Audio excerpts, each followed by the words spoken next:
ये एक्चुअली अपने आप पढ़ के समझ में भी कम ही आते हैं।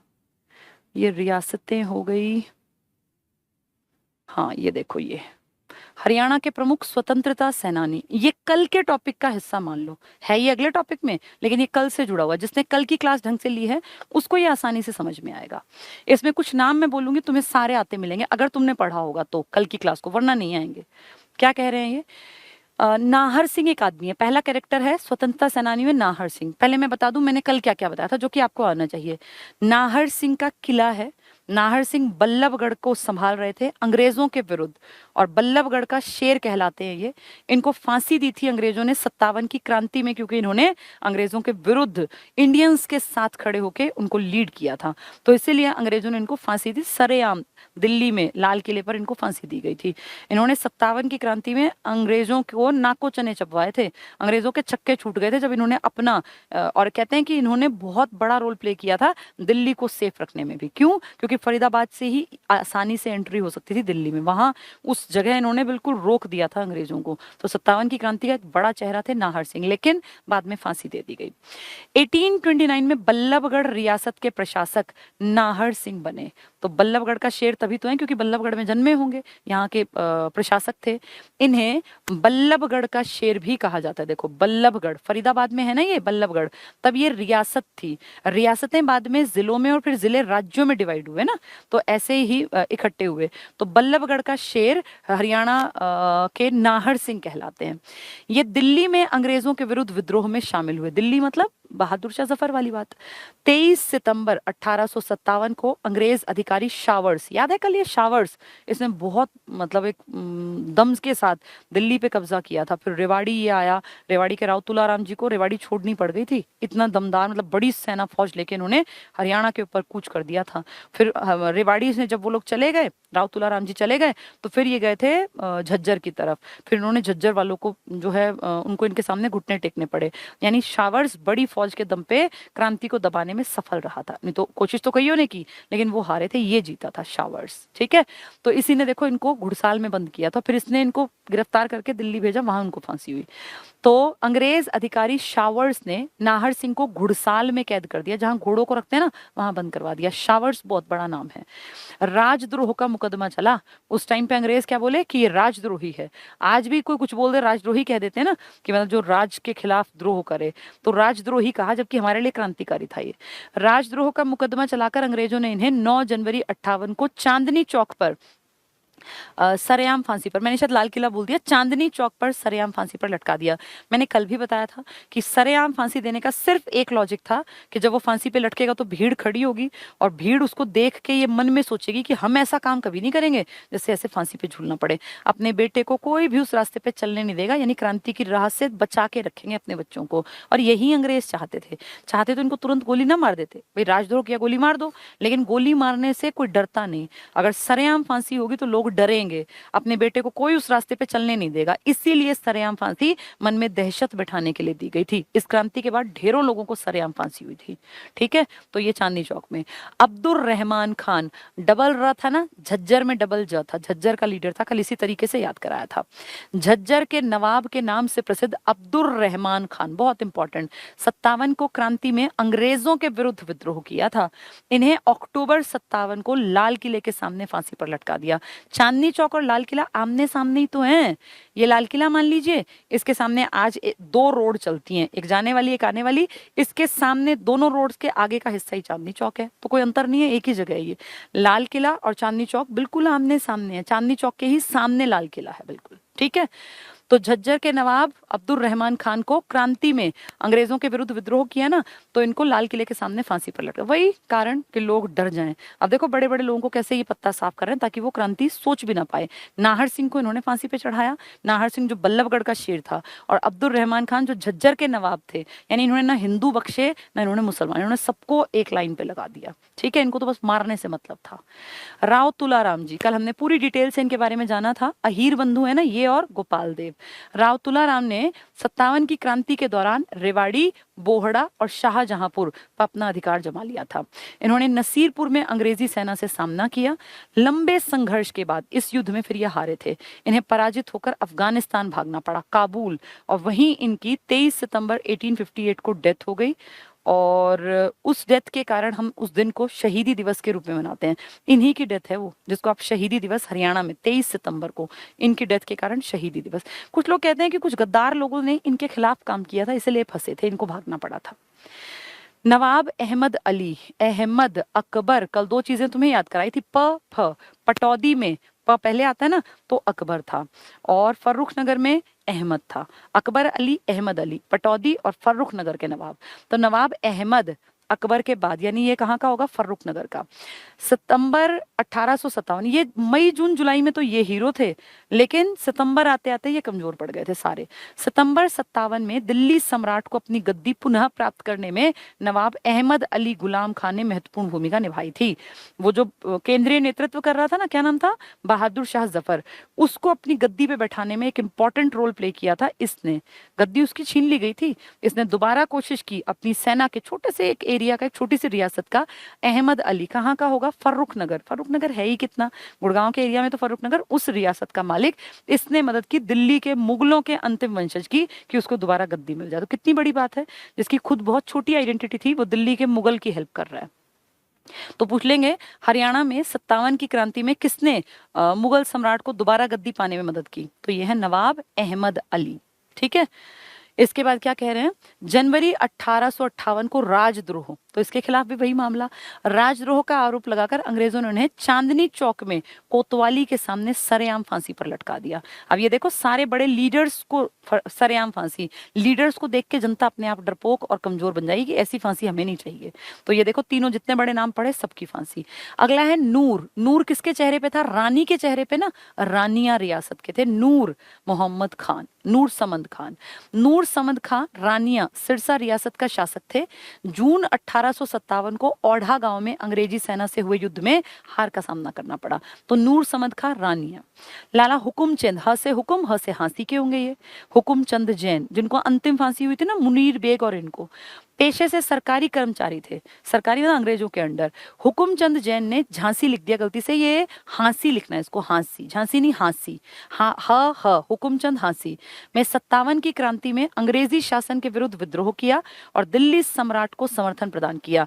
इन्हें जनवरी 58 को फांसी पर लटकाया गया। यानी 57 की क्रांति का रिजल्ट 58 के स्टार्टिंग में दिखाया अंग्रेजों ने, और देखो सबको सरेआम फांसी दी गई है, चाहे वो नाहर सिंह थे, चाहे वो राव तुलाराम को मारने की कोशिश तो थी ही ताकि लोग डर जाएं, और अब हमने देखा रानिया वाले को, और उससे पहले झज्जर वाले को, और आप देख रहे हो लाला हुकुमचंद जैन को, इनको अंतिम फांसी हुई थी। ठीक है, पंडित नेकीराम शर्मा, ये सब थे 57 की क्रांति वाले। कौन कौन, हुकुमचंद जी, नूर समंद खान, नवाब अहमद अली फर्रुखनगर वाले, राव तुलाराम और अब्दुल रहमान खान और नाहर सिंह, ये सब 57 की क्रांति में तुमने कल पढ़े, इसलिए इनको पहले पढ़ा दिया। ठीक है, ये बहुत बड़े बड़े चेहरे थे, हुकुमचंद जैन ने की। अब आगे पंडित नेकीराम शर्मा। यहाँ तक के बाद अब जो लड़ाई लड़ेंगे वो लोग वो हैं जिन लोगों ने कोई क्रांति नहीं की, लेकिन जिन्होंने कलम से क्रांति करने की कोशिश की, अखबार लिखे, जिन्होंने पत्रिकाएं निकाली, जिन्होंने सरकार के खिलाफ लोगों को सिखाने के लिए, समझाने के लिए अपने बिहाफ पे पढ़े लिखे लोगों ने उकसाया लोगों को, लोगों के मन में बुद्धि कैसे यूज करनी है ये बात डाली और विचारों को पनपने का मौका दिया। जो क्रांतिकारी थे ना, वो लोग तो थे कि वो बहुत दमदार थे, लेकिन वो जनता को शायद उतना मोटिवेट नहीं कर पाए, और शायद यही कारण रहा कि 57 की क्रांति का जैसा रिजल्ट सोचा था वैसा आ नहीं पाया, क्योंकि सब लोग नहीं लड़े ना, कुछ लड़े, कुछ गद्दार भी तो थे। नाभा, पटियाला, जींद को हम क्यों भूलें गद्दारों को, तो ऐसे ढेर थे। तावड़ू की तरफ भी कुछ लोग थे जो कि सरकार के पक्षधर थे। ये जो लोग हैं जिनका नाम अब पढ़ेंगे, इन्होंने कांग्रेस में हिस्सा लिया, इन्होंने उस टाइम में जितनी ये थी ना बैठके होती, इन सब में हिस्सा लिया और अंग्रेजों की चीजों को अंदर तक जाना, और फिर उनको अपनी कलम से अखबार, मैगजीन, पत्रिकाएं निकाल के बुद्धिजीवियों को तैयार किया। जैसे किसी भी देश में क्रांति जब लानी होती है तो एक आदमी के मरने से क्रांति नहीं आती, एक बहुत बड़ी फौज तैयार करनी पड़ती है पढ़े लिखे समझदार लोगों की, और ऐसा करने के लिए आपको टाइम चाहिए। इसीलिए बहुत सारे लोगों के बारे में पढ़ो, चाहे अंबेडकर थे, चाहे सर सैयद अहमद खां थे, चाहे कितने बड़े लीडर, सबने कहा पढ़ो, पढ़ के तुम्हें जो है ना एक लंबी फौज तैयार करनी है पढ़े लिखे लोगों की, जो समझदार होंगे, जो चीजों को समझ पाएंगे। बहुत दुख की बात है कि आज भी भारत में अनपढ़ और अंधभक्त है, धर्म के नाम पे कोई भी किसी को भी लड़वा सकता है। अभी भी ऐसी फौज हमारे पास नहीं है जो बुद्धिजीवियों की हो, जो सही को सही समझ सकें। ऐसे ना हो कि बस देखा सुना विश्वास कर लिया, लेकिन दुख की बात है कि आज भी वैसे पढ़े लिखे नहीं है। चलिए, पंडित नेकीराम शर्मा, पंडित नेकीराम शर्मा, बनारसी दास, चौधरी देवीलाल, इन सब के बारे में थोड़ा थोड़ा मैं बता देती हूँ ताकि आपको चीजें ज्यादा अच्छी समझ आए। पंडित नेकीराम शर्मा जी ये भिवानी के कैलंगा गांव में जन्मे थे। इसमें रोहतक लिखा है क्योंकि पहले रोहतक के हिस्से में पड़ता था वो। कैलंगा गांव में जन्मे थे। और नेकीराम शर्मा जी जो है ना, ये तिलक, बाल गंगाधर तिलक का नाम सुना है ना आपने?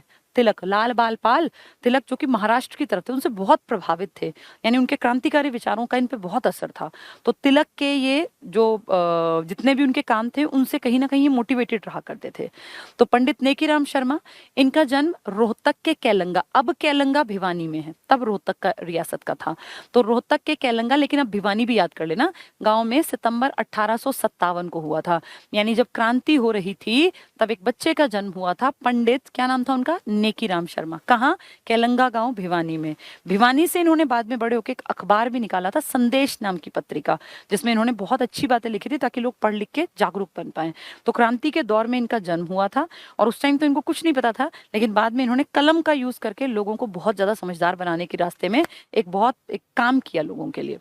1916 में तिलक, तिलक तो लाल बाल पाल में मेन थे ना, बाल गंगाधर तिलक, महाराष्ट्र की तरफ, इन्होंने स्वराज संघ बनाया था, स्वराज संघ 16 में, तो इसके मेंबर बन गए। और 1920 में डिविजनल कॉन्फ्रेंस के सेक्रेटरी बन गए। तो तिलक से बहुत ज्यादा इंस्पायर थे। कौन? आपके पंडित नेकीराम शर्मा, जो कैलंगा गांव भिवानी में जन्मे थे और क्रांति वाले सन में इनका जन्म हुआ था 1857 में। तो ये किसके? स्वराज संघ किसने बना रखा था? तिलक ने, उसके मेंबर बने और बाद में ये डिविजनल कॉन्फ्रेंस के सेक्रेटरी बने। ठीक है, तो ऐसे कर करके राजनीति में इनका कदम होगा। पंडित नेकीराम शर्मा 1925 से 30 तक लाला लाजपत राय, देखो लाला जी और तिलक ये तो बेस्ट फ्रेंड थे ना, तीन तीन तो बहुत अच्छे दोस्त थे, लाल बाल पाल, तीनों क्रांतिकारी, लाला लाजपत राय, बाल गंगाधर तिलक और बिपिन चंद्र पाल। तो तीन में से पाल को हटा दो क्योंकि वो बंगाल साइड में एक्टिव थे। ये दो कौन कौन? लाला लाजपत राय जो कि हिसार में कर्म भूमि बना के बैठे थे, और एक बाल गंगाधर तिलक जो कि महाराष्ट्र में कर्म भूमि बना के बैठे थे। वैसे पूरे देश के लीडर थे। तो ये किससे इंप्रेस थे? तिलक से। और अब ये क्या कर रहे हैं? तिलक, क्योंकि तिलक के ही विचार तो लाला जी के विचार थे, क्रांतिकारी विचार थे। 25 से 30 तक लाला लाजपत राय और मदन मोहन मालवीय के साथ रहे, जो कि क्रांतिकारी विचारधारा के नहीं है लेकिन फिर भी एक बड़े लीडर हैं। तो इन पे असर आया होगा ना दोनों के विचारों का। इन्होंने भिवानी से संदेश नामक साप्ताहिक पत्र निकाला। तो संदेश कहाँ से निकाला? पत्र भिवानी से। जन्मे कहाँ थे? कैलंगा गांव, भिवानी में पड़ता है लेकिन तब रोहतक की रियासत का हिस्सा था। ठीक है, ये याद रखनी है आपको सारी बातें। किससे इंस्पिरेशन लेते थे? तिलक से। स्वराज संघ के मेंबर बने और डिविजनल कॉन्फ्रेंस के सेक्रेटरी बने। 25 से 30 के बीच में लाला लाजपत राय जी के साथ मिलके और मदन मोहन मालवीय जी के साथ मिलकर इन्होंने काम किया। यानी ये कांग्रेस से भी प्रभावित थे, ये क्रांतिकारी विचारधारा से भी प्रभावित थे। तिलक और लाला जी को कहीं ना कहीं ये मानते होंगे कि भाई रोल मॉडल हैं, उनकी तरह इन्होंने काम करने की कोशिश की। उनकी एज ग्रुप के ही थे, वो 65 में जन्मे थे, 57 तो एक उम्र के ही मान लो। बनारसी दास गुप्ता, बनारसी दास गुप्ता जो बाद में आपकी राजनीति का बहुत बड़ा चेहरा बने, और मैंने आपको राजनीति के बारे में बहुत अच्छी तरह पढ़ाया था। आपके सीएम, राज्यपाल, कई दिन लगाए थे हमने उस टॉपिक पे, वो इसीलिए ताकि आपको याद रहे चीजें। वही बनारसी दास हैं ये। 1930-31 में जब आपके देश में सविनय अवज्ञा आंदोलन चल रहा था, बनारसी दास सविनय अवज्ञा आंदोलन में भाग लेने के लिए घर से भाग गए और मेरठ के कैंप में, क्योंकि तब आप किसका हिस्सा थे? पंजाब का, लेकिन आप पे असर यूपी का तब भी था क्योंकि पहले आप यूपी के अंडर रहे थे। तो 1930 में जब गांधी जी ने चलाया ना सविनय अवज्ञा आंदोलन, तो पेरेंट्स डरते थे कि कहीं हमारा लड़का जो है गलत रास्ता पकड़ ले, क्रांति का, और अंग्रेज इसको मार दे। तो इन्होंने अपने घर वालों से ऊपर होके कि नहीं मैं तो क्रांति ये इसमें गांधी जी के इसमें जाऊंगा, और घर से भाग के मेरठ के सत्याग्रही शिविर में चले गए कि मैं तो आंदोलन में हिस्सा लूंगा। 1941 में व्यक्तिगत सत्याग्रह चलाया था गांधी जी ने, 40 में चलाया था इनफैक्ट। इसके दौरान ये गिरफ्तार हुए और 2 साल की सजा दी गई। तो ये कौन है? ये आदमी जो अपने घर से भाग गया सविनय अवज्ञा आंदोलन में, मेरठ में शिविर में कि मैं वहां जाके रहूंगा। ये आदमी है बनारसी दास। बाद में आपकी राजनीति में ये बड़ी पोस्ट पर बैठेंगे, ठीक है, आपके सीएम बनेंगे ये बनारसी दास जी। बनारसी दास ने रेवाड़ी में नवयुवक सभा की स्थापना भी की। अगले हैं चौधरी देवीलाल जी, बहुत बड़ा नाम, और सिरसा जिले के चौटाला गांव में 1930 में जब देश में सविनय अवज्ञा चल रहा था ना, तब इन्होंने अपने स्कूल में थे तब ये, और इन्होंने अपने स्कूल पढ़ाई लिखाई छोड़ के और स्वयं सेवी बन गए कि देश की आज़ादी पहले पढ़ाई बाद में देखी जाएगी, पहले आजादी जरूरी है। और ऐसी राजनीति में कदम रखा कि वापस फिर कभी गए ही नहीं। आज इनकी पीढ़ियां इन्हीं के नाम का तो बैठ के खा रही हैं, इनकी पीढ़ियों ने वो काम थोड़ी किया जो इन्होंने किया। ये इतनी बड़ी हस्ती हैं कि हरियाणा के 2 बार तो ये सीएम बने और आपके देश के डिप्टी प्राइम मिनिस्टर बने। प्राइम मिनिस्टर की पोजीशन आप सोच लो क्या होती है, ये डिप्टी पीएम थे आपके देश में, जो पोस्ट है ही नहीं उस पर बैठे। ये 1989 से 1991 तक, 2001 में इनकी डेथ हो गई। और इन्होंने हरियाणा के लिए इतना काम किया है कि इनकी पुश्तें बैठ के इनके नाम का कमा के खा रही हैं आज। तो ताऊ देवीलाल जननायक कहलाते हैं ये, ठीक है। सिरसा जिले के चौटाला गांव में जन्मे चौधरी देवीलाल हरियाणा में ताऊ देवीलाल के नाम से प्रसिद्ध हैं। 1930 में देवीलाल पढ़ाई छोड़कर स्वयं सेवक बन गए देश की सेवा करने के लिए। देवीलाल 1942 के आंदोलन में, यानी भारत छोड़ो आंदोलन में गिरफ्तार हुए और कारावास की सजा हुई। 1942 में जेल गए ये। आजादी की लड़ाई, अंतिम लड़ाई थी ना भारत छोड़ो आंदोलन। 1952 में पंजाब के इलेक्शन में कांग्रेस के मेंबर बनके ये जीत गए, लेकिन फिर कांग्रेस के साथ इनका डिस्प्यूट हुआ, ये अलग हुए और ठीक 10 साल बाद 1962 में ये अपोजिशन के लीडर थे कांग्रेस के विरोध में, ठीक है। तो 42 के आंदोलन में गिरफ्तार हुए, कारावास की सजा हुई। 52 में पंजाब में कांग्रेस के सदस्य बने, पंजाब में, और 62 के चुनाव में कांग्रेस के विरुद्ध चुने गए और विपक्षी दल के नेता तो कांग्रेस से अलग हो गए थे। फिर ये हरियाणा के प्रमुख राजनीतिज्ञ थे, 2 बार हरियाणा के सीएम बने और 1977 में जनता पार्टी की सरकार में हरियाणा के सीएम बने। 1989 से 1991 तक भारत के उप प्रधानमंत्री रहे। कितनी बड़ी पोस्ट है। इनके टाइम में 2 पीएम बने थे आपके देश में, एक ये अपना वीपी सिंह और एक चंद्रशेखर। जब ये उप प्रधानमंत्री थे तो वो 2 प्रधानमंत्री एक साल के लिए आए थे और इनको किंग मेकर कहा जाता था कि इनकी मर्जी से बनेगा देश का पीएम। कौन कौन आए थे?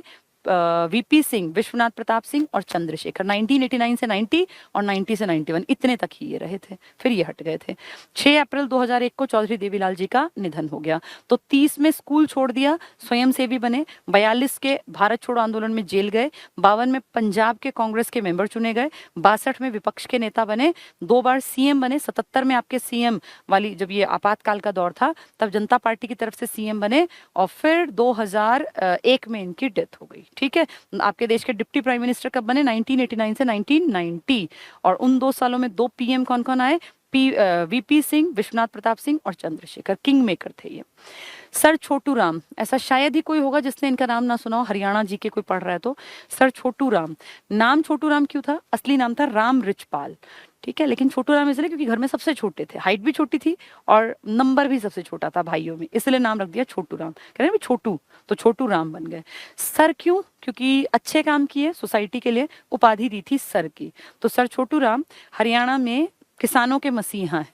इन्होंने वो काम किया जो हर किसी के बस का नहीं था। मार्केटिंग बोर्ड अनाज की बिक्री के लिए उस टाइम पर बनवा दिया था 1938 में। मार्केटिंग बोर्ड अंग्रेजों के दौर में अनाज की बिक्री के लिए, ताकि किसानों को दिक्कत ना हो। ये है वो चेहरा। इनकी पढ़ाई लिखाई का पैसा जिसने लगाया था, सेठ छज्जू राम थे। वो बहुत बड़े मानवतावादी कहलाते हैं, उन्होंने पैसा दिया। ये आगरा से पढ़ के आए थे, लॉ पढ़ के आए थे ये आगरा से, ठीक है। बहुत बढ़िया इनका कामकाज था। इनका इंटरेस्ट था किसमें? कांग्रेस में। 1916 में यंग सी एज में कांग्रेस से जुड़ गए। लेकिन गांधी जी ने जब वो विचार दिया ना कि असहयोग करो, नौकरियां छोड़ो, स्कूल कॉलेज छोड़ो, पढ़ाई छोड़ो, तो इन्होंने कहा ये क्या बात हुई, पढ़ाई छोड़ के क्या होगा और ये क्या लॉजिक है? तो गांधी जी की उस विचार से इनके विचार क्लैश हो गए और इसलिए इन्होंने कांग्रेस त्याग दी 1920 में। 16 में कांग्रेस के मेंबर बने थे और 20 में कांग्रेस त्याग दी। लेकिन कांग्रेस त्याग के इन्होंने कहा ऐसे बैठूंगा नहीं, काम करूंगा। इसीलिए 1923 में यूनियनिस्ट पार्टी बनाई और ऐसी तगड़ी पार्टी बनाई हिंदू मुसलमानों को साथ लेके कि इलेक्शन में यूनियनिस्ट पार्टी जीती। फिर उन्होंने कहा हरियाणा में हिंदू बाहुल्य है, जाट बाहुल्य है, ये खुद जाट परिवार के थे, तो इन्होंने कहा यहाँ पे ना जमींदारा लीग बनाऊंगा। तो यूनियनिस्ट पार्टी जहां मुस्लिम लोग ज्यादा अट्रैक्ट हुए, वहीं जमींदार लीग या जमींदारा लीग पे हिंदुओं का, किसान बंधुओं का ज्यादा अट्रैक्शन हुआ। तो ये सब योगदान किसका है? सर छोटू राम जी का, ठीक है। बहुत बड़ी हस्ती थे सर छोटू राम। सर छोटू राम का जन्म 24 नवंबर 1881 को रोहतक के गढ़ी सांपला में हुआ, ठीक है। गढ़ी सांपला, तो गढ़ी सांपला इंपॉर्टेंट है। सर छोटू राम जी का जन्मदिन 24 नवंबर 1881। तो सोचो इस टाइम पर नेहरू भी नहीं जन्मे थे, नेहरू कब जन्मे? 1889, नेहरू से बड़े थे। गांधी 1869 के हैं, पहले उनके साथ जुड़े थे, बाद में उनसे हट गए। छोटू राम ने 1916 में रोहतक में उर्दू साप्ताहिक जाट गजट का प्रकाशन किया। इसका मतलब हिंदू मुस्लिम की एकता की बात करते होंगे, तभी उर्दू अखबार निकाल रहे हैं। नाम क्या रखा? जाट गजट। खुद भी जाट थे, गजट होता है अखबार। जाट गजट कहाँ से? रोहतक से, उर्दू भाषा में। 1923 में जब कांग्रेस छोड़ दी, मुस्लिम नेता फजली हुसैन, फजल हुसैन ही फजली हुसैन है, इसी को फजल ए हुसैन भी लिख देते हैं, तो फजली हुसैन, फजल हुसैन मुसलमानों के लीडर, इनके साथ बनाई यूनियनिस्ट पार्टी। कांग्रेस से अलग हुए थे 20 में, जुड़े थे 16 में। तो मुस्लिम नेता फजल हुसैन के साथ मिलकर हरियाणवी क्षेत्रों में यूनियनिस्ट पार्टी, बहुत इंपॉर्टेंट, को लोकप्रिय बनाने के लिए जमींदार लीग, बहुत बहुत इंपॉर्टेंट, जमींदार लीग पूछ लें, यूनियनिस्ट पार्टी पूछ लें, दोनों के साथ कौन आएगा? सर छोटू राम। किसकी मदद से यूनियनिस्ट बनी थी? फजली हुसैन नामक संस्था की स्थापना की। कब? 1923 में, जब गांधी जी का एक बहुत बड़ा फेलियर, लोगों ने कहा, चौरा चौरी कांड के बाद असहयोग आंदोलन की वापसी। तो इन्होंने कहा, देखा गांधी को मैं पहले ही कह रहा था ना ये विचार नहीं चलेगा, और इसलिए मैं अपनी नई पार्टी बना रहा हूँ, यूनियनिस्ट पार्टी, और हरियाणा के लोगों के लिए जमींदार लीग। ठीक है। 37 में सर छोटू राम को सर की उपाधि से सम्मानित किया गया। बहुत बड़े समाज सेवी थे। इन्होंने 1938 में किसानों के लिए, किसानों के मसीहा तभी तो है जब काम किया, अनाज की बिक्री के लिए मार्केटिंग बोर्ड का गठन किया कि अनाज की बिक्री में दिक्कत ना आए तो मार्केटिंग बोर्ड बना दो किसानों के लिए, वरना अनाज को बेचना बड़ा मुश्किल हुआ करता था। तो 1938 में इन्हें रहबर ए आजम, आजम, रहबर ए आजम का मतलब जनता के बहुत बड़े मुखिया, तो ये उर्दू, क्योंकि उर्दू में निकाला था ना अखबार, तो यानी मुसलमानों के भी फेवरेट रहे होंगे। और यूनियनिस्ट पार्टी तो फजली हुसैन की थी ही मुसलमानों को अट्रैक्ट करने के लिए, तो ये हिंदू मुसलमानों दोनों के फेवरेट थे, इसलिए इनको मुस्लिम उर्दू भाषा में क्या कहा? रहबर ए आजम। रहबर होता है सबसे बड़ा, और हमने क्या कहा? गरीबों और किसानों का मसीहा। तो किसानों का मसीहा, भाई किसानों की अनाज की बिक्री के लिए अगला मार्केटिंग बोर्ड की स्थापना करवा रहा है, तो किसानों का मसीहा तो है ही है, तो गरीबों और किसानों का मसीहा भी कहा जाता था। आपको पता होगा आज हरियाणा में जो सबसे ऊंची मूर्ति है, जो सबसे ऊंचा स्टैचू है, वो इन्हीं का है, सर छोटू राम का। कभी आप अगर केएमपी पे जाएंगे तो आपको इजीली दिख जाएगा, बहुत ऊंची मूर्ति बनाई गई है, और उसको उसी ने डिजाइन किया है जिसने इंडिया वर्ल्ड की सबसे ऊंची मूर्ति, किसकी मूर्ति आप जानते हैं? पटेल की मूर्ति उसी ने बनाई ना, राम वी सुतार, उसी ने हमारी किसानों के मसीहा या रहबर ए आजम, जिसको आप कहते हैं सर छोटू राम, जिनका नाम था राम रिचपाल, इनकी मूर्ति भी डिजाइन की है। और कितनी बड़ी बात है कि इनकी मूर्ति के लिए 5,500 किसानों ने मुफ्त में जो रॉ मटेरियल था ना वो जमा कराया था, लोहा इकट्ठा किया था, अपने घर पे जो भी पड़ा था वो सब दे दिया कि उस आदमी की मूर्ति बननी चाहिए। सरकार को बहुत कम लागत लगानी पड़ी थी, और बहुत सारा तो किसानों ने, अब की बात कर रही हूँ, ये 2 साल पुरानी, ज्यादा पुरानी बात नहीं है, किसानों ने, हरियाणा के किसानों ने दिया था कि हम चाहते हैं कि उनकी मूर्ति बने। तो कितनी बड़ी बात है, आज तक लोग उनको थैंक यू बोलते हैं। ठीक है, किसानों का मसीहा। जैसे किसानों का मसीहा बनना आसान नहीं होता, आप आज की स्थिति देख लो, आज किसानों के मसीहा के नाम पे आपके देश में कौन दिखता है आपको? एक दौर था जब चौधरी चरण सिंह थे, जिन्होंने कहा था कि अखबार जब तक मेरी बुराई करे समझ जाना किसानों के पक्ष में हूं, और जिस दिन ये अखबार वाले मेरी बड़ाई करने लगे तो समझ जाना मैं किसानों से दूर हो गया। नेक्स्ट है सर 1945 में सर छोटू राम की मृत्यु हो गई। इन्होंने भाखड़ा नांगल बांध, जो आपके यहाँ तक पानी आया है ना, उसमें बहुत बड़ा योगदान इनका था। पानी आया इनकी डेथ के सन को उल्टा कर दो 1954 में, लेकिन उसका बेस तैयार करने में भाखड़ा नांगल, सतलुज नदी पर जो डैम बना है, जिसके कारण आपके टोहाना से वो जो नहर आपके यहाँ आती है ना, पूरा जाल सिरसा का और हिसार का, फतेहाबाद का, वो इस आदमी के कारण हुआ है। इन्होंने भाखड़ा नांगल से जो डैम से निकल रही थी नहरें, उसका बेस तैयार कर दिया था सर छोटू राम ने। पानी इनकी डेथ के बाद उल्टा कर दो 54 में आया, इनकी डेथ 45, लेकिन नहर 2-4 साल में नहीं बनती, नहर का बैकग्राउंड 20-30-50 साल तक पुराना, तो वो सब इनकी देन है। ठीक है। राय बहादुर लाला मुरलीधर जी, बहुत बड़ी पर्सनालिटी, पंजाब के grand old man of Punjab कहलाते हैं, हरियाणा की राजनीति का एक बहुत बड़ा चेहरा, जन्मे हमारे यहाँ है, पलवल में इनका जन्म हुआ, बहुत काम किया।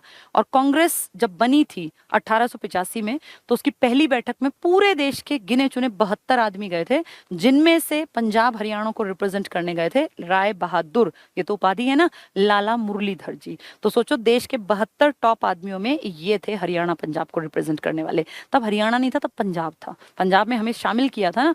तो ये राय बहादुर, ये तो उपाधि अंग्रेजों की दी हुई, लाला मुरलीधर जी, लाला अमीर लोगों के नाम के आगे लगता था, नाम था मुरलीधर। ये आपके यहाँ पलवल में जन्मे और इन्होंने बहुत काम किया, इसलिए grand old man of Punjab कहलाते हैं। 1848 में पलवल में लाला मुरलीधर का जन्म हुआ। इन्हें ब्रिटिश सरकार ने राय बहादुर और केसरे हिंद की उपाधि दी, लेकिन इन्होंने ये दोनों बड़ी उपाधि लौटा दी। जब ये हुआ ना जलियांवाला बाग रॉलेट एक्ट 1919 में, तो इन्होंने कहा मुझे नहीं चाहिए अंग्रेजों की दी हुई ये भीख के रूप में उपाधियां, अगर कुछ अच्छा कर सकते हो तो मेरे देश के साथ कर दो, मुझे उपाधियों की कोई लालच नहीं है। ये उपाधियां लौटा दी। ये बहुत बड़ी उपाधि थी। केसरे हिंद तो गांधी को भी तो दी थी, और राय बहादुर, तो दोनों बड़ी उपाधि किसको मिली है? मुरलीधर जी को। राय बहादुर इनके नाम के आगे, लाला क्योंकि अच्छे परिवार से थे।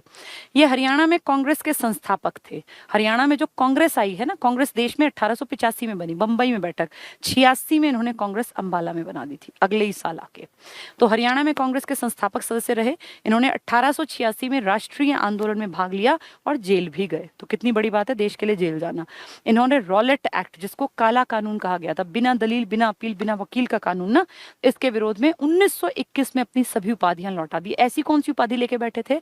राय बहादुर बड़ी उपाधि और केसरे हिंद दोनों लौटा दी कि भैया जब तुम रॉलेट एक्ट लगा रहे हो, हमारे क्रांतिकारियों को तुम दिन दहाड़े पकड़ के पीट रहे हो, मार रहे हो, गोली मार रहे हो, तो मुझे ऐसी उपाधियां नहीं चाहिए। राय बहादुर केसरे हिंद दोनों वापस कर दी 21 में।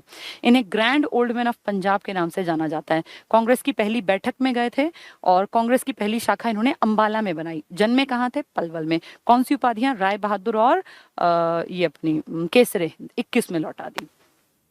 पंडित श्री राम शर्मा, एक ऐसा आदमी जो श्री राम का नाम लेके, ऐसे सोच लो, 5 आंदोलनों में कूद गया।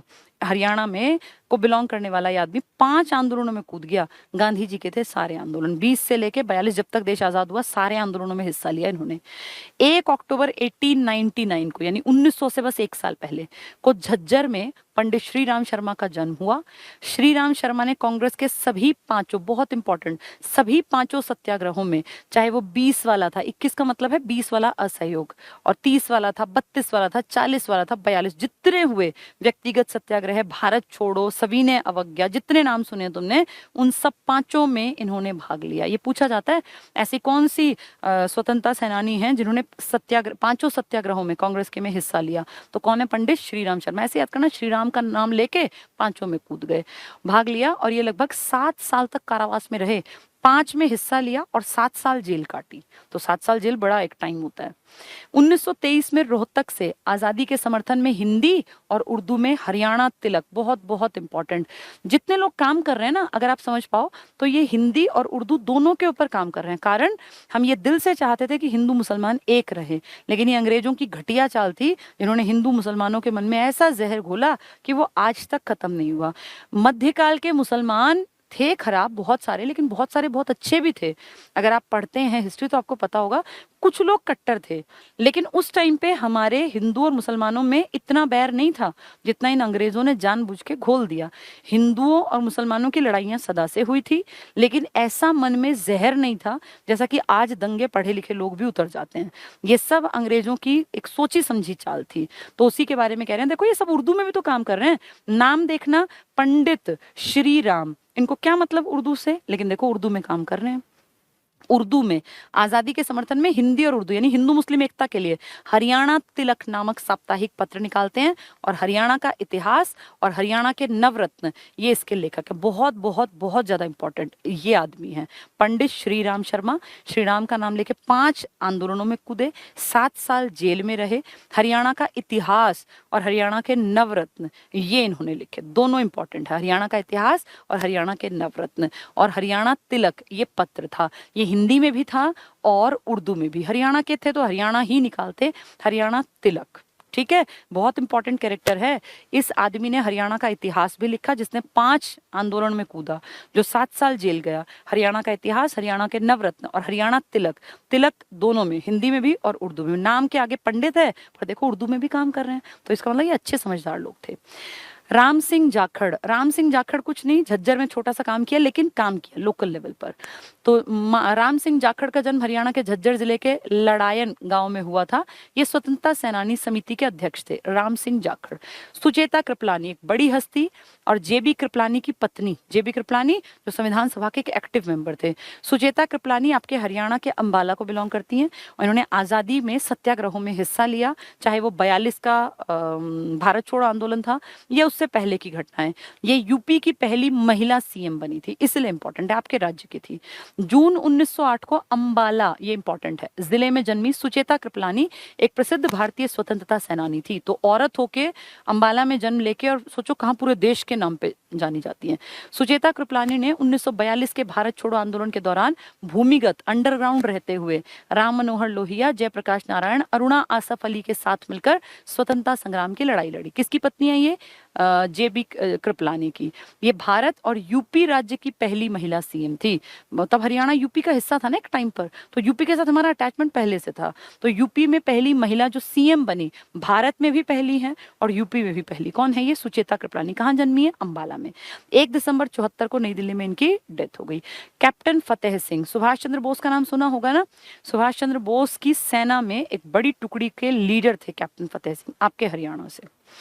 कैप्टन फतेह सिंह का जन्म हरियाणा के हिसार जिले के खेदड़, ये खेदड़ क्यों पढ़ा था हमने? खेदड़ या खेदार, क्या था यहाँ पर? Rajiv Gandhi mega power project, 1200 megawatt, वही है ये, नामक गांव में 5 अक्टूबर 1912 को हुआ। फतेह सिंह सुभाष चंद्र बोस, बहुत बहुत इंपॉर्टेंट, द्वारा 1943 में स्थापित आजाद हिंद फौज के सक्रिय एक्टिव मेंबर थे कैप्टन फतेह सिंह। सुभाष चंद्र बोस द्वारा अक्टूबर 43 में फतेह सिंह को आजाद हिंद फौज की आर्म्ड कॉर्प्स कंपनी का कैप्टन बनाया गया। तो कैप्टन फतेह सिंह, फतेह होती है जीत, ये किसके साथ काम कर चुके हैं? अपने सुभाष चंद्र बोस के साथ। हरियाणा में आर्य समाज, आर्य समाज के बारे में चलो मोटी मोटी सी बातें बता देती हूँ, फिर ये पढ़ा दूंगी। आर्य समाज आप जानते हैं कब बना था? 1875 में। किसने? स्वामी दयानंद सरस्वती जी ने 75 में आर्य समाज बनाया बंबई में, और वहां से इसकी शाखाएं फैल फैल के आपके हरियाणा में आ गई, क्योंकि आपके यहाँ भी आए थे ये 1880 में। 75 में इन्होंने किताब लिखी सत्यार्थ प्रकाश, किस भाषा में है? हिंदी में, बाद में संस्कृत में, और बहुत सारी अंग्रेजी में ट्रांसलेट, 20 भाषाओं में ट्रांसलेट हुई। हिंदी में लिखी थी ओरिजिनल सत्यार्थ प्रकाश 1875 में। उसी साल बंबई में आर्य समाज बनाया। 1880 में ये आपके यहाँ आए, 5 साल बाद। आते ही इन्होंने पहले कहा आर्यों के लिए सबसे ज्यादा इंपॉर्टेंट थी गाय, वो गाय के लिए लड़ मरते थे, युद्ध भी गायों के लिए करते थे। तो इन्होंने सबसे पहले गौशाला बनाई, आते ही रेवाड़ी में, सबसे पहला काम गौशाला। उसके बाद गौशाला बनाने के बाद इन्होंने कहा आर्य समाज की शाखा बनाते हैं यहाँ। तो हरियाणा में आर्य समाज की पहली शाखा रेवाड़ी में बनाई गई थी, और गौशाला भी कहाँ थी? रेवाड़ी में। ये वहां जब गए तो जैसे फिर हरियाणा में घूमे, तो हरियाणा में एक ना अजीब सा माहौल था उस टाइम, सब लोग शांत पड़े हुए थे। 57 की क्रांति के बाद अभी कांग्रेस भी नहीं बनी थी, क्योंकि 1885 में जाके कांग्रेस बनी ना, उससे पहले कुछ था ही नहीं। तो आप लगा लो 70-75 का दौर बड़ा अजीब सा था, मतलब कोई एक्टिव नहीं था बहुत ज्यादा। उस दौर में जब ये आए तो हरियाणा के कुछ नए नए चेहरे उभरे और सबने अपने अपने एरिया में काम किया। इस दौर में आपके देश में एक एक्टिव आदमी था जिसका नाम था लाला लाजपत राय। लाला लाजपत राय जो 1865 में जन्मे थे, उन्होंने एक्टिव होके रेवाड़ी की इनकी बनाई शाखा आर्य समाज की में सेक्रेटरी के रूप में काम किया, और 6 साल बहुत बढ़िया काम किया। फिर 1886 में उन्होंने हिसार में जाके और दूसरी शाखा बना दी। ऐसे धीरे धीरे करके सारे में आर्य शाखा फैलती चली गई। क्या नारा दिया था? वेदों की ओर लौटो, ये इंपॉर्टेंट है, वेदों की ओर लौटो। शुद्धि आंदोलन चलाया कि कोई गलती से अगर हिंदू धर्म को छोड़ के दूसरे धर्म में चला गया, वापस आ जाओ, शुद्धि कर देंगे, वापस हिंदू बन जाओ। तो हरियाणा में आर्य समाज। महर्षि दयानंद हरियाणा में पहली बार अंबाला में आए 1878 को। 1880 में शाखा बनी, पहले गौशाला बनी थी, ठीक है। और रेवाड़ी में फिर दिसंबर में आए। जुलाई वाली बात कम फेमस है, रेवाड़ी की गौशाला और रेवाड़ी की शाखा इंपॉर्टेंट है। चौधरी राम नारायण, ये भिगान, भिगान आपके भगान लिखा है ना, भिगान गांव पड़ता है आपके मुरथल, ये जीटी रोड पर। भिगान बिल्कुल थोड़ा सा आगे निकलते हैं, जैसे ही सोनीपत क्रॉस करने को होते हैं, इसी में पड़ जाता है, इसी टेरिटरी में। यहाँ के थे चौधरी राम नारायण, ये इंप्रेस हुए, इन्होंने फैलाया फिर। और पंडित शंभू दत्त ने स्वामी जी के भाषणों से प्रभावित होकर सोनीपत में आर्य समाज की स्थापना की। तो आर्य समाज रेवाड़ी में आए, गौशाला बनाई, फिर सोनीपत, रेवाड़ी में पहली शाखा बनी, फिर सोनीपत में। स्वामी श्रद्धानंद ने 1905 में फरमाना में आर्य समाज की और 1907 में खटकड़ आर्य समाज की स्थापना की। फिर तो धीरे धीरे ढेर लोग जुड़ते चले गए। आर्य समाज के लिए लाला जी ने भी काम किया और दयानंद सरस्वती जी ने भी काम किया। ये 1883 में एक्सपायर हो गए थे, फिर बाद में आगे आगे काम बढ़ाया।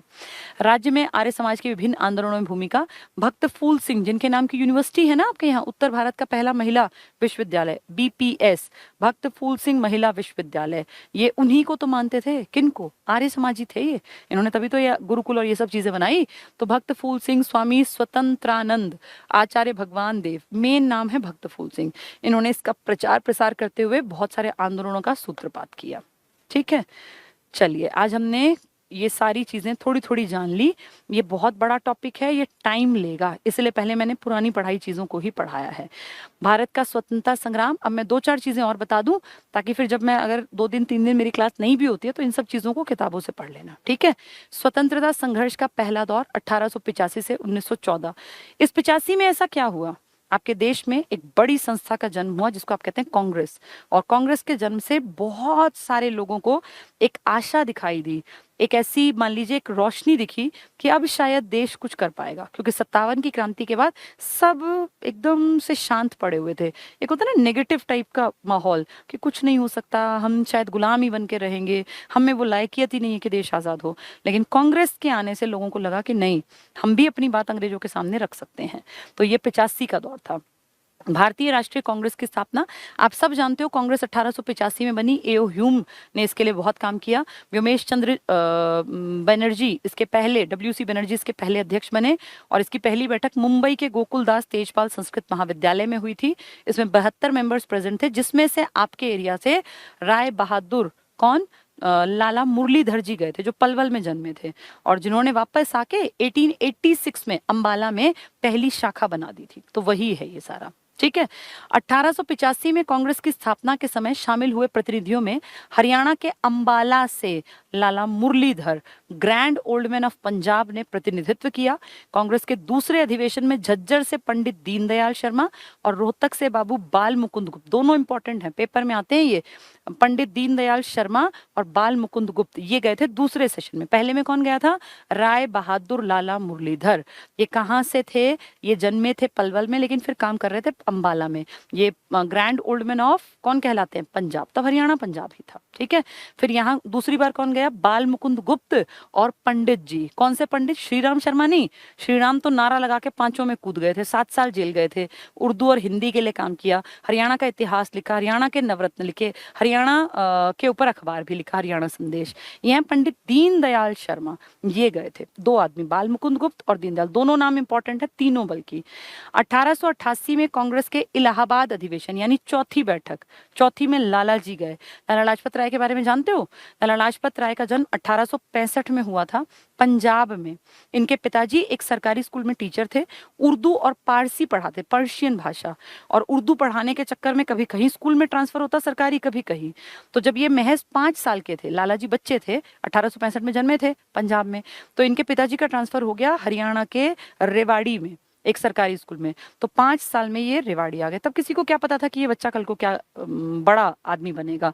उसके बाद इनके पिताजी चले गए रोहतक में। फिर ये जब 15 साल के हुए ना, तो इन्होंने कहा पिताजी मैं लॉ पढ़ूंगा। तो लॉ पढ़ने के लिए ये चले गए लाहौर में। लाहौर से लॉ की डिग्री करके लौटे, 4 साल की डिग्री थी, 19 साल के हो गए। तब तक पिताजी रोहतक चले गए थे। तो रोहतक में फिर ये रहे कुछ साल, 2 साल, 84 की बात है जब वापस लौटे थे ये। फिर उसके बाद ये 86 में इनके पिताजी आ गए हिसार, तो ये भी हिसार आ गए। तब तक ये जवान हो गए, वहीं ये लॉ की प्रैक्टिस करने लग गए, 21 साल के हो गए थे।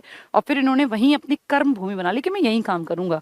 तो हिसार इनकी कर्म भूमि है, पंजाब इनकी जन्मभूमि है। और देश के लिए लड़ते हुए, साइमन कमीशन के विरोध करते हुए, डंडे जब इतने मारे गए तो इनकी तबीयत बिगड़ी थी, और उसके बाद लाहौर में इनकी डेथ हुई थी। इनकी डेथ का बदला लिया था आपके देश के बेहतरीन क्रांतिकारी भगत सिंह ने। जो उन्होंने मारा था ना सैंडर्स को, वो इनकी डेथ का ही बदला था। ठीक है, देखें, लाला लाजपत राय हिसार कांग्रेस के प्रतिनिधि बनकर गए। दोबारा पढ़ लेते हैं। 1888 में कांग्रेस के इलाहाबाद चौथे अधिवेशन में पंजाब केसरी, पंजाब के शेर थे ना ये, लाला लाजपत राय हिसार कांग्रेस के तो हिसार तो इनकी कर्म भूमि बन गया था। कारण मैंने समझा दिया, पिताजी का ट्रांसफर, पहले पलवल में, इसमें रेवाड़ी में थे, फिर रोहतक में, फिर हिसार में। ये पढ़ने के लिए लाहौर भी गए थे। ठीक है। लाला लाजपत राय की राजनीतिक और सामाजिक गतिविधियों का प्रमुख केंद्र क्या था? हिसार, क्योंकि इनके पिताजी हिसार में पोस्टेड हुए, तो जहां बाप जाएगा वहीं तो बेटा जाएगा ना, तो हिसार में ट्रांसफर, तो फिर वहीं काम करने लग गए। हरियाणा में भारतीय राष्ट्रीय कांग्रेस की पहली जनसभा, जैसे राष्ट्रीय कांग्रेस की शाखा तो बना दी लाला जी ने, कौन से लाला जी ने? मुरलीधर जी ने, अंबाला में। लेकिन अंबाला में तो कुछ लोग आए ना, एक जनसभा पूरे हरियाणा की, भाई जितने लोग हो सकते हो आ जाओ। ये रोहतक में, क्योंकि आपका मध्य में रोहतक था, अंबाला में सबका पहुंचना पॉसिबल नहीं था, तो रोहतक में पहली बार जनसभा कराई गई, ये बहुत इंपॉर्टेंट है। हरियाणा में भारतीय राष्ट्रीय कांग्रेस की पहली जनसभा, जिसमें जनता आएगी, अक्टूबर 1888 को रोहतक में आयोजित की गई। इसकी अध्यक्षता तुर्राबाज खान या तुर्बीज खान द्वारा की गई। अब आप देखो, तुर्बीज खान नाम से समझो ये मुसलमान आदमी है। तब तक हमारे मनों में कोई बैर नहीं था, ना हिंदू ना मुसलमान, कांग्रेस के लिए सब मिलके काम कर रहे थे। ये तो अंग्रेजों की घटिया चाल थी कि 1906 में इन्होंने मुस्लिम लीग बनवाई, उससे पहले मुसलमान सारे इसी में थे। तो तुर्बीज खान ने, ये पहली जनसभा है हरियाणा में कांग्रेस की। वैसे हरियाणा की शाखा कहाँ है? अंबाला में, लाला जी ने बनवाई। ये आपकी जनसभा है रोहतक में, जिसको आप कहते हैं बीच में है हरियाणा के। अच्छा, अब जब ये इतना काम कर रहे थे ना, तो फिर अंग्रेजों को थोड़ा भय हुआ, और अंग्रेजों, उस टाइम पंजाब के उपराज्यपाल ने कहा कि भैया ये आदमी ना जनता को भड़का रहा है हमारे खिलाफ, और इसको एक काम करो, मांडले भेज दो। मांडले में एक जेल थी, उस जेल में जो गया और जो वहां 2 साल टिक गया, वो ऐसी बीमारी पकड़ेगा कि वो मरेगा ही मरेगा, उसका मरना निश्चित है। उसको हार्ट की प्रॉब्लम, किडनी की प्रॉब्लम, कोई ना कोई बड़ी प्रॉब्लम होगी, इंटेस्टाइन की, लीवर की, लंग्स की। वहां इतनी गंदी कंडीशंस थी, इतनी खराब स्थिति में वो जेल थी कि वहां जिसको भेजा गया ना, वो बस बड़ी बीमारी से ग्रसित हुआ। सुभाष चंद्र बोस बहुत ज्यादा बीमार हो गए थे, वहीं तो रख दिए गए थे कि वहां से निकल ही ना पाए। जो वहां जाएगा उसका मरना निश्चित है, वो तड़प तड़प के बीमारियों से ग्रसित होकर यंग एज में मर जाएगा। तो लाला जी को भेज दिया। जन दबाव ऐसा बनाया, पूरी जनता, जनता चाहे तो देखो क्या कर सकती है। जनता के दबाव के चलते मई में गए थे 1907 में, 2 साल के लिए, 1909 में आते, लेकिन मई से नवंबर में जन दबाव के चलते अंग्रेजों ने वापस बुला लिए लाला जी। यही पॉइंट है वो। मई 1907 में पंजाब के उपराज्यपाल डेनिजिल इबेटसन, इबेटसन याद रखना, ने लॉर्ड मिंटो, मार्ले मिंटो थे ना, मार्ले आपका सचिव और मिंटो आपका वायसराय, के निर्देश पर लाला लाजपत राय को देश निकाला दे दिया और बर्मा की मांडले जेल भेज दिया लाला जी को। पर भारी जन दबाव के चलते नवंबर 1907 में उन्हें जेल से रिहा करना पड़ा। मई में तो भेजे थे, 5 महीने के अंदर अंदर वापस बुलाने पड़े, जनता का दबाव था इतना ज्यादा। आर्य समाज मैंने आपको अच्छी तरह पढ़ा दिया, वो 1875 में बंबई में बना। किताब का नाम है, स्वामी दयानंद सरस्वती ने लिखी थी, क्या नाम है? सत्यार्थ प्रकाश, हिंदी में। ये रेवाड़ी आए थे 1878 में भी, और 1880 में यहाँ पे शाखा ने अपना काम करना स्टार्ट कर दिया। इन्होंने आते ही शाखा नहीं बनाई, पहले गौशाला बनाई, वैसे ही घूमे। फिर यहाँ पहली शाखा बनी रेवाड़ी में, जिसके सचिव रहे, सेक्रेटरी रहे लाला लाजपत राय, और फिर 6 साल बाद उन्होंने हिसार में काम किया। देखें, स्वामी दयानंद सरस्वती ने मथुरा 83 में एक्सपायर हो गए थे ये।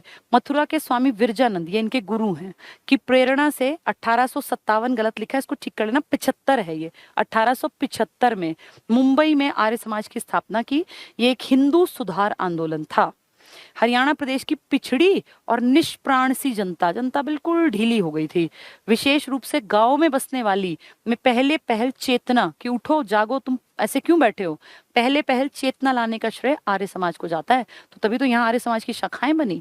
स्वामी दयानंद सरस्वती ने अपने प्रसिद्ध ग्रंथ, क्या नाम उसका? सत्यार्थ प्रकाश, किस भाषा में? हिंदी में। कौन से सन में? 1875 में भारतवासियों को सबसे पहले स्वराज्य का नारा दिया। तो पूछेंगे किस किताब में पहला स्वराज्य का नारा है? खुद का राज करो ना, हाथ पे हाथ रख के क्यों बैठे हो? किसने लिखा ये? जो कहता है वेदों की ओर लौटो, जिसने किताब लिखी है सत्यार्थ प्रकाश, जिसका नाम है स्वामी दयानंद सरस्वती, जिसने गुरु किसको माना? विरजानंद को। 1880 में स्वामी दयानंद सरस्वती हरियाणा के रेवाड़ी आए, 78 में भी आए थे, तब गौशाला बनाई। यहाँ वे कई दिनों तक ठहरकर ये कहा कि अविद्या को त्यागो, तुम मूर्ख क्यों बने बैठे हो, पढ़ते क्यों नहीं हो, अज्ञानता को छोड़ दो, तुम देखो तुम इतिहास उठा के कितने लोग समझदार थे और तुम कितने अच्छे कुल के वंशज हो। रूढ़ीवादी जो हम सोच रहे कुछ नहीं होगा, कुछ नहीं, इसको छोड़ दो। इसके विरुद्ध प्रबल प्रचार करते रहे और क्या बोले?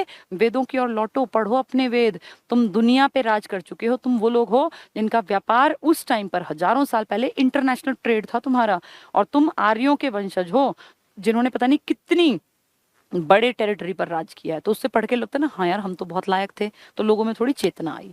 स्वामी दयानंद सरस्वती ने रेवाड़ी में आर्य समाज की एक शाखा भी स्थापित की, ये पहली आर्य समाज की है।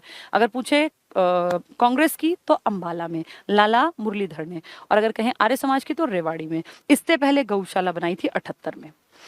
स्वामी दयानंद सरस्वती के कार्य को मुख्य रूप से 7-8 वर्ष पश्चात लाला लाजपत राय द्वारा, बताया ना मैंने, ये सेक्रेटरी थे, जारी रखा गया, क्योंकि ये तो 83 में एक्सपायर हो गए, फिर उनके काम को और बढ़ाया। लाला लाजपत राय वैसे तो पंजाब के रहने वाले थे, पंजाब में मोगा में जन्मे थे ये, जहां 1856 को उल्टा कर देना 65, ये थोड़ा टाइपिस्ट ना उल्टा कई बार इतना टाइप करना होता है, गलती हो सकती है, ह्यूमन मिस्टेक है। 1865 में जगराव, जगह का नाम है, के स्थान पर उनका जन्म हुआ, पर उनका सार्वजनिक जीवन हरियाणा में शुरू हुआ। जन्मे हैं पंजाब में, जगराव में 1865 में। 70 में पिताजी का ट्रांसफर हो गया, उर्दू के टीचर थे हमारे रेवाड़ी में, तो रेवाड़ी में आ गए। फिर उसके बाद रोहतक में चले गए। जब 15 साल के हुए तो पढ़ने के लिए कहाँ चले गए? लाहौर में। फिर वापस आए 19 साल के, तो पिताजी रोहतक से फिर हिसार में चले गए, फिर वहीं प्रैक्टिस शुरू की, वही इनकी कर्म भूमि बन गया। ठीक है। 1884 में लाला लाजपत राय का पहला निवास स्थान रोहतक बना। ये आए बचपन में कहाँ थे? रेवाड़ी, लेकिन जब होश संभाला तो रोहतक और हिसार में। रोहतक बना जहां उनके पिता सरकारी स्कूल में मास्टर बनकर आए, लेकिन पहले मास्टर बनके वो रेवाड़ी आए थे। 1886 में लाला लाजपत राय हिसार चले गए, क्योंकि पिताजी का ट्रांसफर हो गया, तो रेवाड़ी, रोहतक, हिसार, ये इनके पिताजी के स्कूल थे, वहीं वहीं ये घूमे। लाजपत राय जी हिसार चले गए और यहाँ पहुंचते ही आर्य समाज की स्थापना की 86 में। अब ध्यान से सुनो, 1885 में कांग्रेस बनी थी, मुंबई में पहली बैठक, 86 में अंबाला में कांग्रेस की बैठक, कांग्रेस की शाखा। ऐसे ही 80 में आपके यहाँ आर्य समाज की शाखा रेवाड़ी में, उसके सेक्रेटरी कौन थे? लाला जी। फिर 6 साल बाद इन्होंने वो शाखा जहां ये काम कर रहे थे, प्रैक्टिस कर रहे थे, लॉयर थे, हिसार में बना दी। यानी 86 में 2 शाखाएं बनी हैं, एक पहली है और एक हिसार की आर्य समाज की बाद की शाखा है।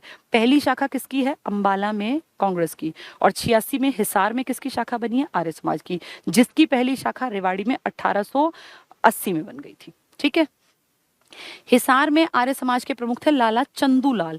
एक्चुअली में ना ये 3 भाई थे, चंदूलाल, हरीलाल और एक था बाल मुकुंद लाल। इनको तायल बंधु कहते हैं, पेपर में हो सकता है कहते हैं तायल बंधु में कौन शामिल नहीं है, तो 3 भाई हैं ये। हिसार में ये अमीर आदमी थे, देखो ना नाम के आगे लाला है, तो लाला चंदूलाल, लाला हरीलाल और एक ये अपना बाल मुकुंद, गुप्त नहीं, वो यही थे तायल। तो तायल 3 आदमी हैं, खूब पैसे वाले हैं, इन्होंने पैसा दिया कि खोलो शाखाएं, आर्य समाज की हम हेल्प करेंगे।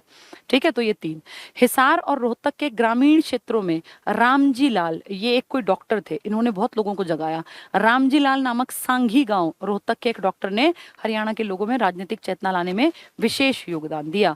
तो ये 3 भाई जिनका नाम मैंने बताया तायल बंधु, एक कौन थे? लाला चंदूलाल, एक हरीलाल और एक बाल मुकुंद। ठीक है। ये 3 भाई, गुप्त नहीं है, बाल मुकुंद गुप्त अलग आदमी है जो कांग्रेस के दूसरे सेशन में गया था। तो ये ध्यान रखना, इतना हमने पढ़ लिया। सनातन धर्म सभा अभी नहीं पढ़ाती आज, फिर ये बहुत ज्यादा हो जाएगा, फिर आप लोगों से कवर नहीं होगा। इनको सनातन को, सिख को, मार्लियामेंटो को, इनको बाद में पढ़ाऊंगी, होम रूल लीग वगैरह। ठीक है। तो आज हमने कई सारी चीजें जान ली। भारत का स्वतंत्रता या स्वाधीनता संग्राम, आधुनिक इतिहास 57 की क्रांति से ही जुड़ा था और उसके बाद की घटनाएं, क्योंकि 57 के बाद आपके यहाँ फिर 1875, 80, 86, तो हम जो पढ़ रहे हैं ना, वो हम हरियाणा के आधुनिक इतिहास को पढ़ रहे हैं। और जो पुराना इतिहास है वो तब समझ में आएगा जब थोड़ा सा समझ में आ जाएगा, क्योंकि पुराने में चीजें रटनी ज्यादा है, इसमें समझनी ज्यादा है। ठीक है। चलिए, नहीं बहुत है, फिर इनका मटेरियल ज्यादा हो जाएगा, फिर इनसे इतना कवर नहीं हो पाएगा। सो वो मुझे कह रहे हैं अभी क्लास का टाइम अगर आप चाहें तो बढ़ा सकते हैं, पर एक लिमिट होती है ना भाई, दिमाग कितना सीखेगा, तो इतने को पूरा कर लेना। अब आप लोग ना जैसे मैं अब लगभग 1.5 घंटा पढ़ा रही हूँ कई दिन से, तो ये देखना कि कंटेंट बहुत सारा कवर होना चाहिए तुम्हारा अपने बिहाफ पर। ऐसा ना हो कि मैं 1.5 घंटा पढ़ाती हूँ और तुम आधा घंटा पढ़ते हो। जब टीचर 1.5 घंटा पढ़ाए तो स्टूडेंट को कम से कम 2 घंटे 2.5 घंटे पढ़ना चाहिए, क्योंकि मैं तो तुम्हारे सामने सिर्फ चीजों को प्रेजेंट कर रही हूँ। तुम सीखोगे तो अपनी मेहनत से, तो कम से कम लगा लो तुम्हें 2 से 3 घंटे बैठना पड़ेगा 1-1.5 घंटे की क्लास को ढंग से समझने के लिए और एग्जाम के लिए तैयार करने के लिए। ठीक है।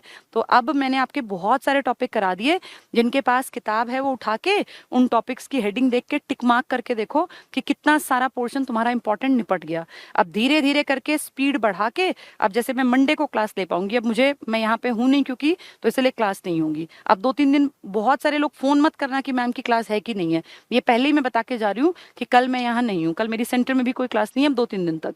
तो अब जब मैं क्लास लूंगी फिर ऐसे ही डबल डबल क्लास लेके तुम्हारी दिन में 3 घंटे की, 2.5 घंटे की, 3.5 की, जितनी बन पाएंगी, और मैं इस सिलेबस को बहुत जल्दी अब कोशिश करके पूरा करा दूंगी, ठीक है। ताकि बहुत सारे बच्चे हैं जो कह रहे थे कि हमारा सिलेबस पूरा नहीं हुआ, लेकिन सिलेबस पूरा करने में तुम्हारा नुकसान ये होता है कि बहुत ज्यादा सिलेबस में फिर तुम लोग चकराओगे ज्यादा। अब इतना जितना मैंने कराया ना पिछले 3 दिन में, मैंने मंडे, ट्यूसडे, वेडनेसडे तुम्हारी कई कई घंटे की क्लासेस ले लेके इतना करा दिया कि अगले 4 दिन में तुम अगर इसको पूरा कर लेते हो तो इसका मतलब तुम्हारी तैयारी की स्पीड अच्छी है, और अगर इतना नहीं कर पा रहे तो फिर पीछे रह जाओगे। इतना कम से कम तैयार करना है तुम्हें, ठीक है। चलिए भाई, पॉलिटिकल जो है वो मैंने पढ़ा दी है, अगर आपको पता हो तो। एडवांस के जो बच्चे पूछ रहे हैं, पॉलिटिकल पूरी हो गई, दिसंबर में पॉलिटिकल हुई है। अब मैं हिस्ट्री पढ़ा रही हूँ, अगर ऐप वाले स्टूडेंट क्लास भी लेते हैं एडवांस की तो अब हिस्ट्री चल रही है। एंशिएंट हिस्ट्री लगभग कंप्लीशन पर आ गई है, और उसमें मेरे ख्याल 3-4 चैप्टर बचे हैं बस, वो पूरे हो जाएंगे। जिन लोगों ने ऐप पे क्लासेस ले रखी हैं उनके पास हिस्ट्री बहुत अच्छे तरीके से पूरी करवा रखी है मैंने, 100+ क्लासेस में। वो हिस्ट्री को वहां से कवर कर लो। किताब वाली चीजें अब यहाँ पे किताब पढ़ाना पॉसिबल नहीं है, क्योंकि हरियाणा जी के तो सिर्फ हरियाणा का बच्चा पढ़ता है। लेकिन अगर मैं यहाँ हिस्ट्री पढ़ाऊंगी तो यूपी, बिहार, पता नहीं कहाँ, पंजाब, कर्नाटक, महाराष्ट्र, पता नहीं कहाँ कहाँ तक ऐप पे बच्चे जुड़े हुए हैं। उन सबके पास सेम किताब नहीं हो सकती ना, इसलिए यहाँ किताब से पढ़ाना पॉसिबल नहीं है। तो इसलिए किताब से मैं हिस्ट्री, पॉलिटिकल यहाँ नहीं पढ़ाऊंगी। किताब से मैं सिर्फ क्लास में पढ़ा सकती हूँ, क्योंकि वो सामने होते हैं स्टूडेंट। अब मैं यहाँ से पढ़ाऊंगी तो आधे बच्चों का तो डाटा ही वेस्ट होगा, क्योंकि वो किताब उनके पास है ही नहीं। ये आपके पास किताब नहीं है अगर, तो कोई दिक्कत नहीं, जो भी है उससे पढ़ लो। ये कोई ऐसे अनोखी बात नहीं है कि आपको मिलेगी नहीं, हर किताब में ये बातें सेम लिखी हैं, ठीक है। चलिए, नहीं आज मैथ्स की क्लास तो नहीं है ना अभी, सर शायद है नहीं ना। अच्छा ठीक है, ठीक है, ठीक है, ठीक है। तो अभी कोई क्लास नहीं है, अगर क्लास होगी तो आपको बताएं, क्योंकि अभी सर यहाँ पे हैं ही नहीं। चलिए, ओल्ड बैच में पोल साइंस नहीं हुआ ऐप पे, ऐसा हो ही नहीं सकता। पॉलिटिकल साइंस की देखो वीडियोस पड़ी होंगी सारी, ऐसा इम्पॉसिबल है। 50 वीडियो है पॉलिटिकल साइंस की। थोड़ा सा ऐप को ना सर्च किया करो, पूरा हिस्ट्री है, पॉलिटिकल साइंस पूरा है, और बहुत सारी स्टैटिक जीके भी करा रखी है। और जो हरियाणा जीके है इसकी मेरे ख्याल 40 के आसपास वीडियोस हो गई होंगी, जिनमें कुछ वीडियोस लंबी भी हैं। ऐसा नहीं कि घंटे ही पढ़ाते हैं, कई वीडियो मैंने बीच में, और अब मैं लगातार में लंबी वीडियोस बनवा रही हूँ, ताकि सिलेबस काफी हद तक आपका पूरा हो जाए।